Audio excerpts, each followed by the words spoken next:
What's going on, guys? I've got a 1999 Toyota Camry, and I'm going to use it to point out to you the location of some important relays and fuses for the operation of the starter.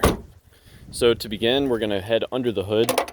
I'll show you where the starter relay is, as well as two important fuses for the operation of the starting system.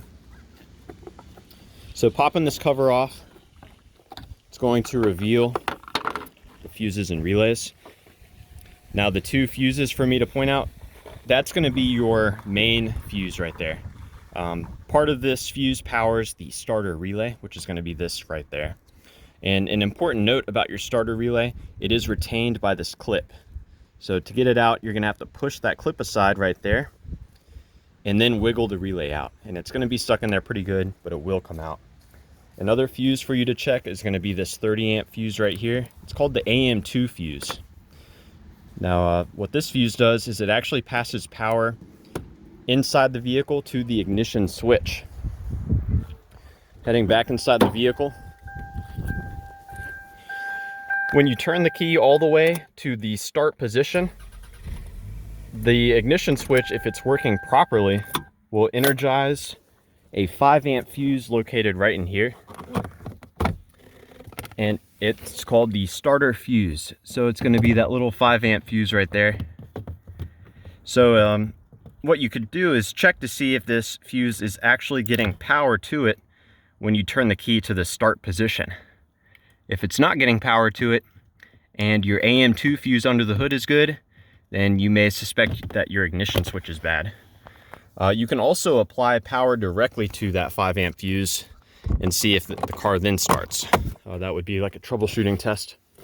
So that's one for you to check as well. Now let's say your ignition switch is working properly. It energizes that 5 amp fuse. Where does the power go from there? Well, if you've got an automatic, the power actually then goes to this switch down in here. Now this is a safety device, the neutral safety switch. And the intent of this is to prevent you from being able to start the car when the transmission is not either in park or in neutral. And so the power comes in through here. If the car is in park or neutral, then it will then connect your gray wire here with your black-white wire right there. So what you may want to do is you could unplug this and bridge those two together and see if your car starts at that point. You know, that would be something to test whether or not your neutral safety switch is working. So let's say your ignition switch works, you've got power to that 5 amp fuse, that switch is working as well. The power will go through there and then energize your starter relay right there. You can actually put a finger on this and have someone try to start the car, and you can feel if that clicks or not. If this is working properly and it does energize, the power will get passed through it. Power from the main fuse, that is, will get passed through it to your starter right here. And this is the 4-cylinder version. And you can actually see down in here, this is what gets energized if everything in the circuit's working properly. So you can actually apply power to this directly.